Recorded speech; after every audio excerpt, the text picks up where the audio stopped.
Michael? It's good to see you. Brooke, Clint's wife, texted me, I don't know, maybe 11:30 or so. We were eating lunch. We were up in North Georgia for the day, actually, and Brooke texted and said, yeah, sure, happy to help out. And then Clint, I think against Brooke's better judgment, Clint picked up the phone to make a phone call.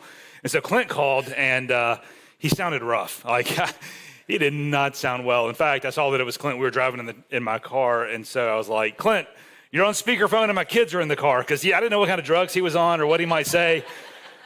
So last night we got home about 7:30 or 8, and went in my office and started thinking about this morning. And, sometimes I love these last-minute invitations to speak, because you don't prepare all the ways that you might normally would. And as communicators, I think it's very easy to get dependent on or reliant on how we communicate versus the substance of what God has given us to communicate. And so it's a healthy reminder in my own life that if I'm going to say anything this morning that's going to have any impact on our life beyond like the next 4 minutes, it's because I've helped you to see this book and figure out, what does God want to say to me through it, and how is it going to change my life? That's all I hope to do together this morning. Any DIYers? Yeah, a few? A little bashful, not proud of your projects? Anybody thinks their spouse is a DIYer and the spouse might disagree with that? Like you should probably call the professionals. We've had some of those. I like to think that I'm a DIYer, do-it-yourselfer. I think ultimately it's because I'm cheap. And I usually find myself struggling to pay someone to do something that I think I could watch enough YouTube videos and then do myself. And quite frankly, I have on occasion probably pushed that to an extreme. There was a number of years ago, I just got irritated. I would go get a haircut, and I would sit there for, 12 minutes, and they would charge me $20. And I thought, this is ridiculous. I could do this myself. So I went to Wally World, and I bought a pair of clippers, and for a while, I cut my own hair. It was ridiculous until one day I forgot to put the little guard on, and I shaved a giant bald spot in the back of my head, which happened to be just a couple of days before I was officiating my brother's wedding. So I think there were actually some wedding photos with some hair photoshopped into the back of my head. My family and I, we moved to Newnan about 4 years ago. We lived over in Henry County, and we kind of made a spur-of-the-moment decision to move, which is a little weird, but we did. And we put our house on the market. It sold in like a day, and then we were looking here and trying to find a house. We had this sort of list of things that we needed, and we couldn't find what we wanted. The only house that we found that checked off most of the boxes was an older home, and it was a home that really just needed to be completely remodeled. And of course, I wasn't going to pay anyone to do that. I was going to do all the work myself, which I had done some remodeling stuff, so we knew we could do that. So we were making the decision to buy this house that we knew that we would invest some money to remodel, to get it up to how we would want it to be. And there were several times that my dear wife Molly would stop me, and she would look at me and she would say, you have to finish everything. You can't start and not stop. Because quite honestly, I'm pretty good at that. Right? Any DIYer might have the same symptom where you get really excited about a project and you kind of go all in, and we're starting. And like there's like a few last lingering details that just never get done. Getting started is easy. Getting finished is sometimes a lot more difficult. I get distracted. I get busy. I get interested in something else. And so there's a project that's not quite done, because getting started is easy. Getting finished is sometimes a completely different story. With the ministry that I serve, I really get the privilege to go to some remarkable places around the world.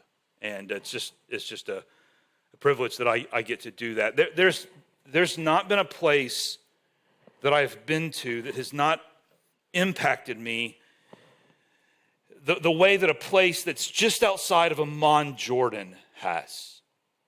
It's an obscure biblical site that some of you may have never heard of before, and I wasn't overly familiar with it until the first time that I went there. It's a small mountain called Mount Nebo. Mount Nebo, I've actually been there 3 times, which is just crazy. It's a small little mountain, and you just hike up a little paved path to get up to the top of it. And the only significance of Mount Nebo in the story of the Old Testament is that it is the place where God took Moses to look into the promised land, because God wasn't going to let Moses go into the promised land.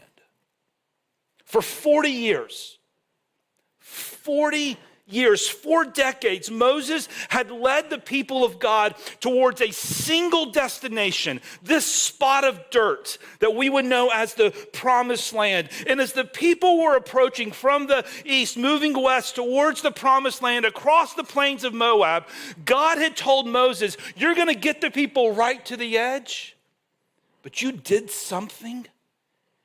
You messed up, and Moses, I'm going to let you go see it, but you will not taste it. Moses, he went up to Mount Nebo, and he saw, but he did not go. Deuteronomy chapter 34, verse 1 through 5 tells us the story. Then Moses climbed Mount Nebo from the plains of Moab to the top of Pisgah across from Jericho. And the Lord showed him the whole land from Gilead to Dan, all of Naphtali, the territory of Ephraim and Manasseh, and the land of Judah as far as the Mediterranean Sea, the Negev and the whole region of the valley of Jericho, the city of palms as far as Zoar. All of that is just reminding Moses of this beautiful land that God had promised the Israelites to inherit. Verse 4, then the Lord said to him, this is the land I promised on oath to Abraham and Isaac and Jacob when I said, I will give it to your descendants. I have let you see it with your eyes, but you will not cross over into it. And Moses, the servant of the Lord, died there in Moab, as the Lord had said. Imagine that. 4 decades of your life have been spent on one task. 4 decades on one job. Lead the people of God to a destination. And they're right there on the edge, about to enter into this land. And God says to Moses, sorry, this is as far as you go. Every time I've stood on the top of Mount Nebo, I've tried to imagine what Moses would have felt there. I mean, can you imagine? Imagine the emotions of that spot. Disappointment, sadness, maybe relief for the people because he knew the Israelites were no longer going to wander in the wilderness for any more years. This was their time. This was their reward. Maybe it was anger or regret. And I just find myself trying to imagine what it would have been like to have experienced that in Moses' place. And to be honest, I've even found myself questioning the fairness of Moses' punishment. I mean, for 40 years, he listened to these people, the Israelites, the people of God, wandering in the wilderness, grumbling and complaining and seemingly ungrateful for 40 years. And it's like, God, could you not have just let Moses put a big toe into the promised land or something, just for a moment? Why did he have to die on the outside of the borders of the land and not get to at least just taste it? And in fact, a cursory reading of Moses' mistake, it could even leave us wondering if the punishment matches the crime. Why? Why was this Moses' fate? Well, something significant happened. And that significance of why Moses could go to the top of Mount Nebo and look over and see the promised land, but not go in and experience that significant event that happened in Moses' life, I think has to serve as a warning. as a warning in our life. And that's what I want to do this morning. That's how I want to serve you this morning, by drawing our attention to the book of Numbers, chapter 20. And there's a few verses where unfolds in Moses' life what he did that caused him to get right to the edge, but to not enter. Numbers chapter 20 is this where we find the story. Before we get there, a little context may be helpful. If you go all the way back in the book of Genesis, Abraham was called by God, and God made some remarkable promises to Abraham that there would be a great nation that would come from Abraham's descendants, that they would be a great nation and a great people, and they would possess a great land. And the book of Genesis follows the lineage of Abraham, Isaac, Jacob, and then Joseph. And Joseph was sold as a slave by his brothers to Egypt. So Joseph, in this line of promise and land, is sold to Egypt. And Joseph goes to Egypt, and he rises in prominence in Egypt. And there's a famine in the land. And all of the people in the promised land where they were supposed to reside ends up going to Egypt because of a famine and because of Joseph's story. And so they're in Egypt. The people are in Egypt. The story is in Egypt. Joseph dies. There's a change of a new Pharaoh, and all of the place of prominence that the Israelites had in Egypt were gone, and they all became slaves. And so the people of God, who were supposed to be living in this land with milk and honey, with prominence, the best of the best, are now slaves in Egypt. And God decides out of his grace and his mercy to rescue this people. And so he raises up a leader, Moses, and this is where Moses enters the story. And Moses is called by God to lead the people out of captivity, out of slavery, to the promised land. And there's a dramatic rescue, the 10 plagues, the crossing of the Red Sea.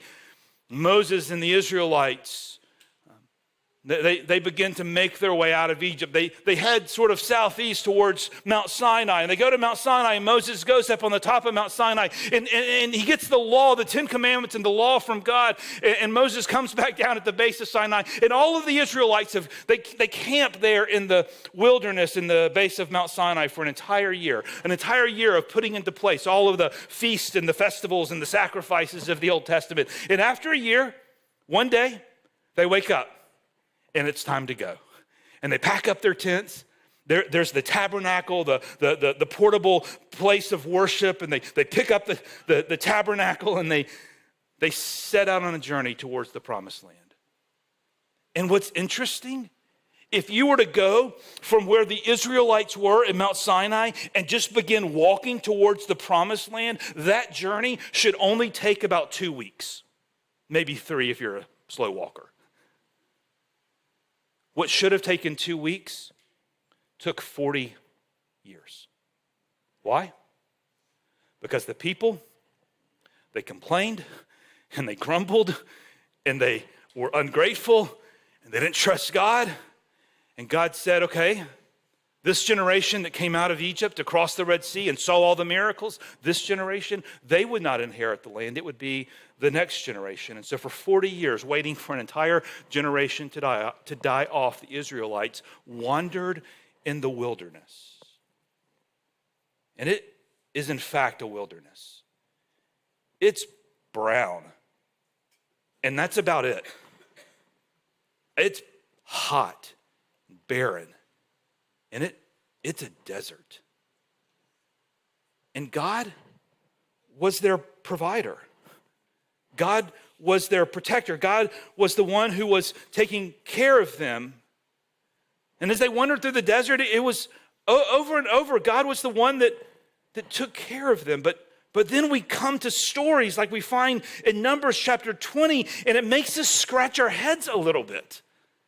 So listen to, after that entire story and all of the ways in which God had rescued and delivered his people, this is what we find in Numbers chapter 20, verse 1.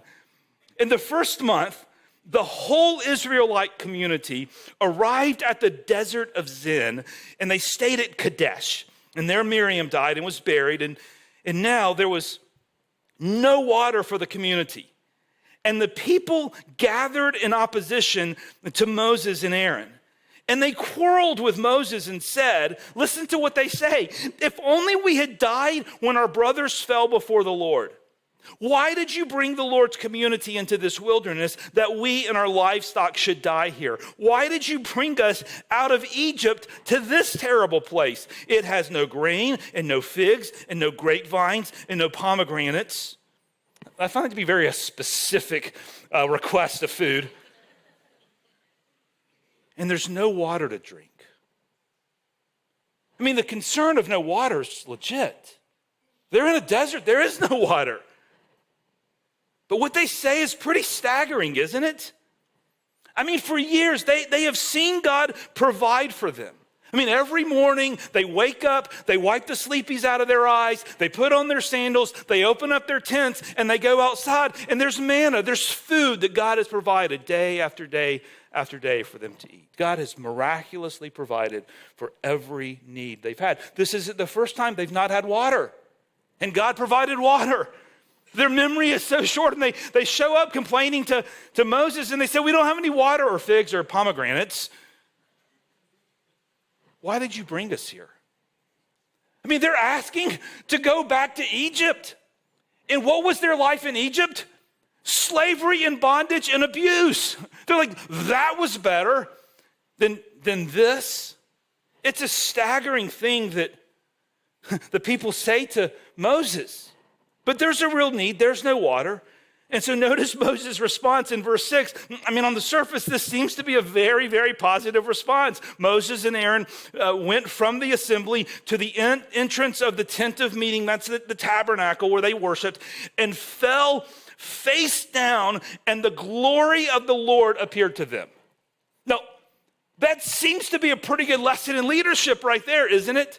The people come and they complain and they grumble to Moses, and Moses and Aaron, they go to the place of worship and they fall face down and they cry out to God, and the glory of God comes down to meet them.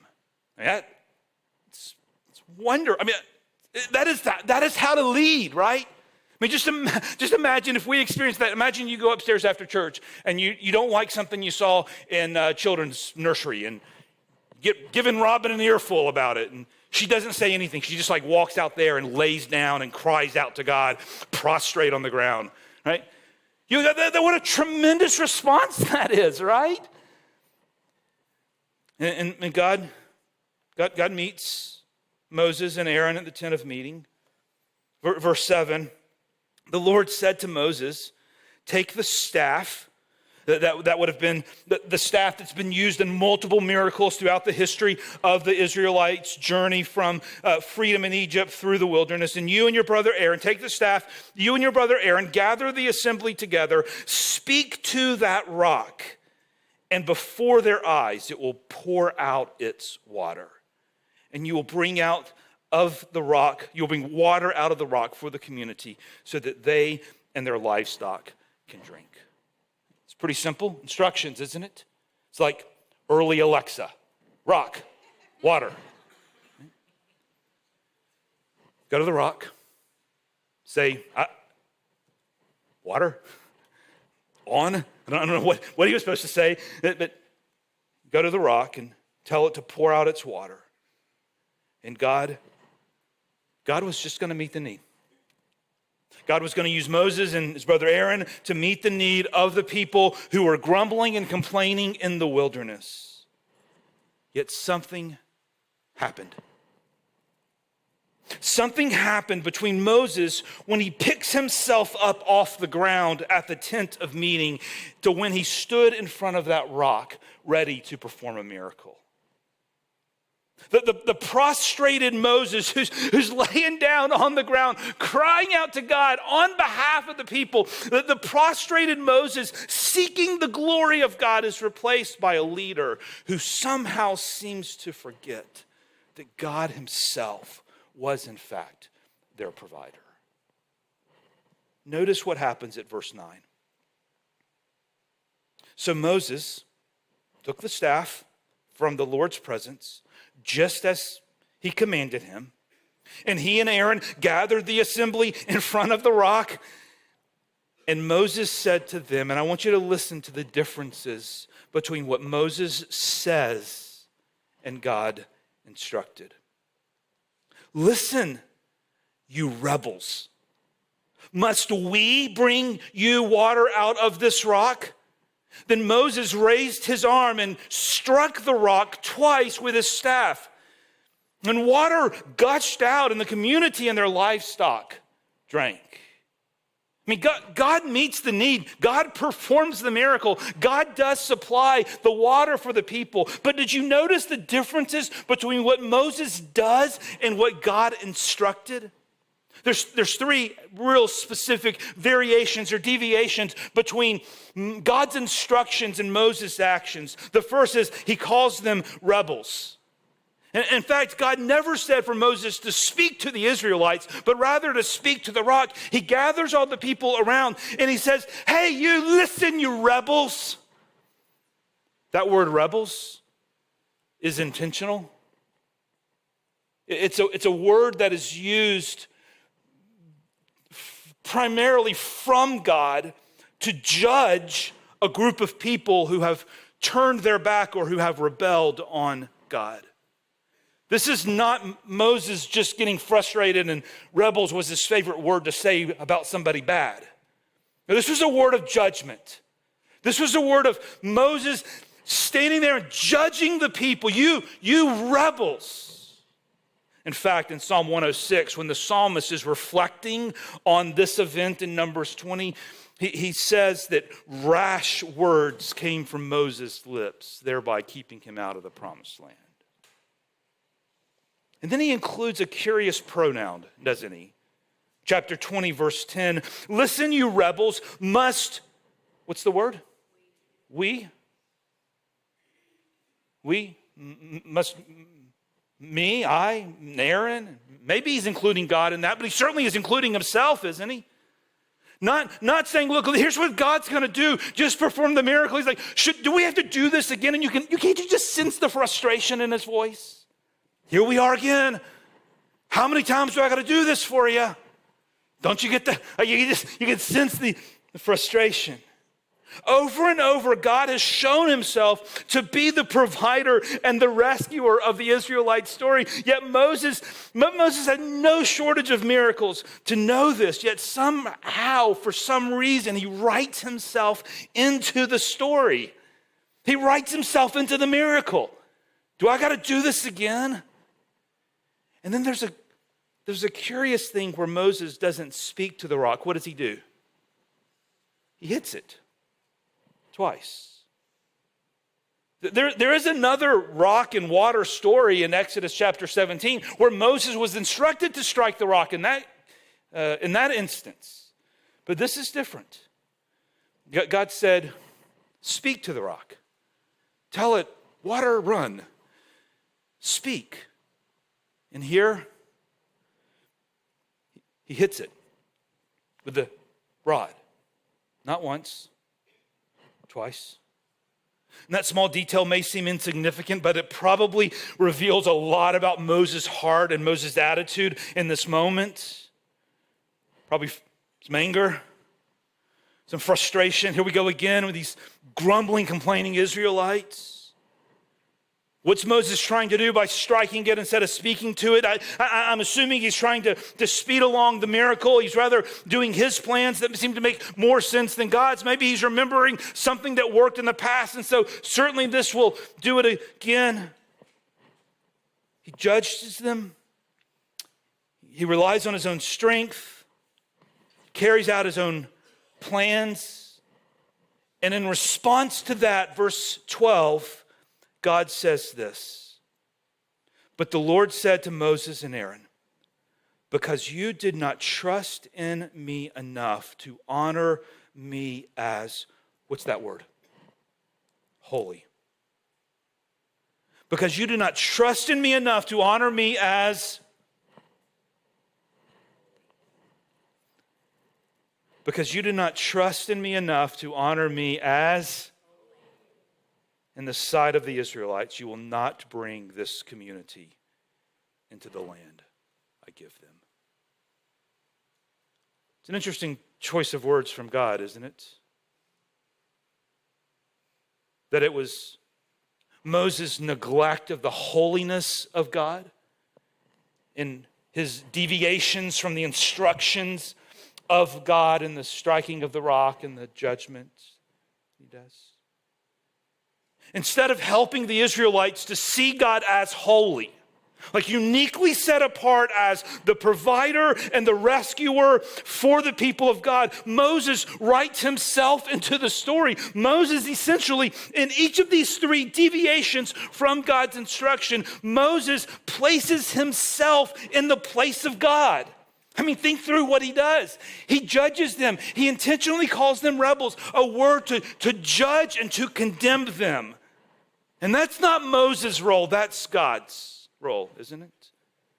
And he inserts this curious we pronoun, like relying on his own strength, his own abilities, his own skills. Do I have to do this again for you?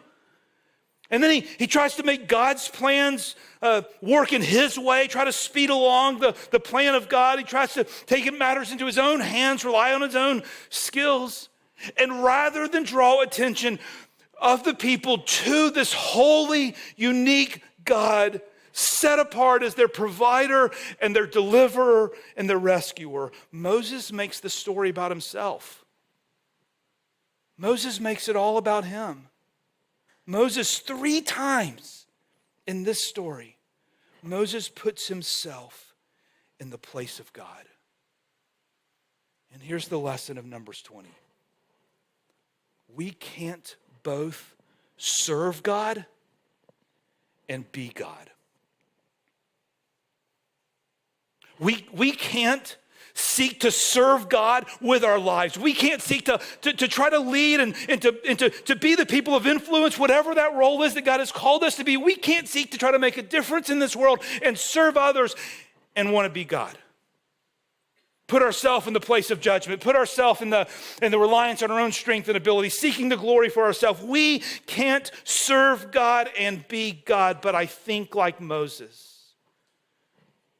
we often try. You know, I think all of us who are Christ followers would want to say that we want our lives to be used to make a difference in the world, right? I mean, whatever that looks like for you, however that is, we just want to be people that are difference makers in the world. We want to take the gospel out to our communities and our neighborhoods. We want to serve. We want to volunteer. We want to be people that just make a difference in the world. But those 3 ways in which Moses put himself in the place of God are not unfamiliar to us, are they? Words of judgment and condemnation on those that we've been called to serve. Rather than leading with compassion and grace and mercy, we lead with judgment and harshness from our lips. Self-reliance, wanting the glory for ourselves, wanting the pat on the back, the attaboy, following our plans, our timing, our ways. Clearly we know better than God. And we will always be an impediment for the power of God to use our lives to make a difference in the world the moment that we try to both serve God and be God. Take the place of God in the story that he's trying to write in our lives. So I find myself wrestling with this question, where am I tempted to be God rather than serve God? And I go back through Moses' story, and I don't want what Moses missed out on to be true of us. Moses, instead of just serving God, tried to be God, and in doing so, he missed out on the abundance and blessing of walking into that promised land. And I don't want to miss out on what God has for us. And so I find myself wrestling with where are these places where we are tempted to be God rather than to serve God. Maybe it's in that area of judgment. You know, the church gets a bad rap sometimes for, being hypocrites. And I show up there and all I feel is judgment and I don't fit in and I don't belong. And sometimes that criticism is probably fair. And I'm not saying to go soft on what's right and wrong, but it's not our place to judge. It's our place to love. And it's our place to remind them that God is judge, and yet he loves you enough that he sent his only Son to die on a cross for the forgiveness of sins.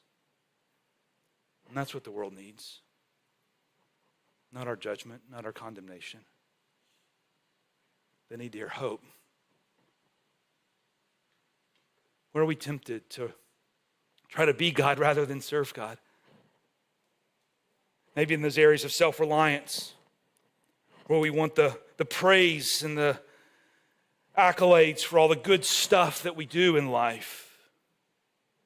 I was reminded just this week of a quote from the great reformer Martin Luther. And then last night at 8 o'clock or 10:30 or whenever it was, I was working on this message. I was reminded of this quote that I just had read this again this week. Martin Luther, as you know, maybe was the catalyst who sparked the Reformation. He dramatically shaped the history of the church. Like, it would be hard to understate Martin Luther's impact on Christendom.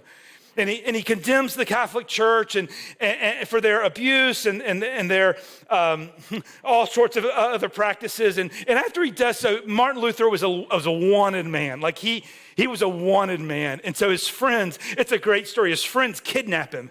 And they take Martin Luther to Germany, to the Wartburg Castle. And it's at the Wartburg Castle where he sort of hid for a long period of time, where he translates the New Testament into German. And it was the first time the German people had the Bible in their heart language.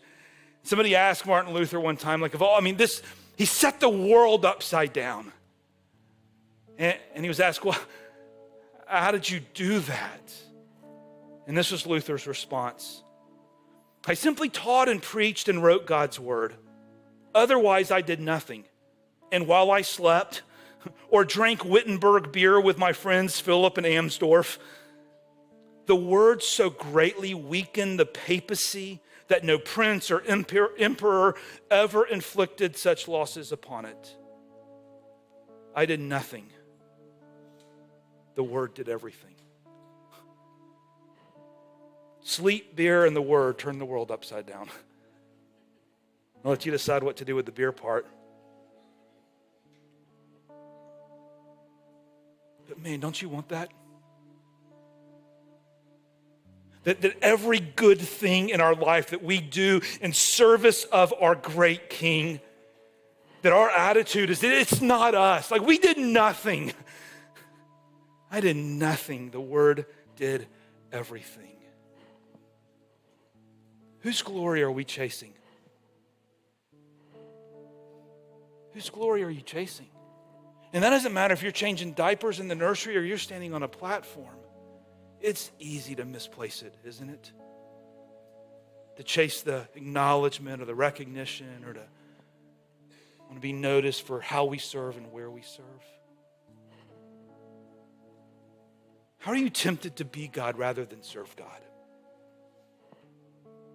Maybe it's failing to trust in the plans and the ways and the timing of God in our life. It's so easy to say that we trust God, that we believe that God provides, that He's our protector, and then to try to walk that out when the plans of God take unexpected twists and turns, to get frustrated with the timing, to feel that the promises of God are moving too slow in our lives. You trying to speed up God's work in your life, trying to take matters into your own hands. I think about Moses standing on Mount Nebo. He was 120 years old at his death. Thankfully, Mount Nebo is not a very big mountain. 120-year-old frail Moses walking up. It probably wasn't a paved path back then, but he walks up the side, and he was just a few hundreds of yards from where he was trying to go. I stood there. You can see, just look off to the west, and you can see the promised land. And it's funny. Molly's been there with me. You turn around, and it is brown, and just more brown and more brown. And then you look towards the promised land, and there's green, and there's vegetation, and it clearly is where they were going. And Moses, he misses out. 40 years, one destination. 4 decades of his life moving to one spot of dirt. And he gets right there to the end, 120 years old. Now, he still led the people of God. God still used him right up to the very end of his life. God still used Moses, but he missed out on everything that God wanted to give him. And I don't want that in my life, and I don't want that for you. And so, however you are investing your life to serve God and to advance the gospel, however that is happening in your life, here's the reminder from Numbers 20. You cannot both serve God and be God. You have to choose. Do I want to write myself into God's place in my story? Or do I want to trust him? That he's judge, that his ways are right, that he is my provider, that his ways make sense or are perfect even if they don't make sense, and that ultimately I want him and him alone to get all the glory and all the honor and all the praise. You cannot serve God and seek to be God at the same time.